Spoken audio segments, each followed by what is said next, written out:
ముందుగా మామిడికాయలను నీళ్ళల్లో కడిగి ఆరబెట్టుకోవాలి. మంచి కబురు వినిదాలి పదములు ఆలపించెను కొత్త ఊయల.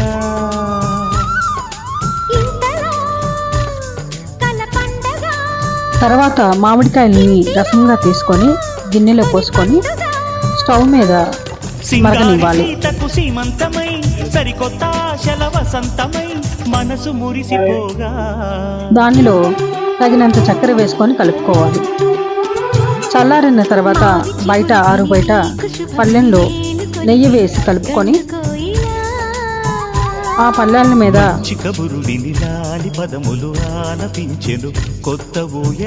నెయ్యి వేసిన పళ్ళెల మీద ఆరబెట్టుకోవాలి. మామిడి తాండ్ర తయారవుతుంది.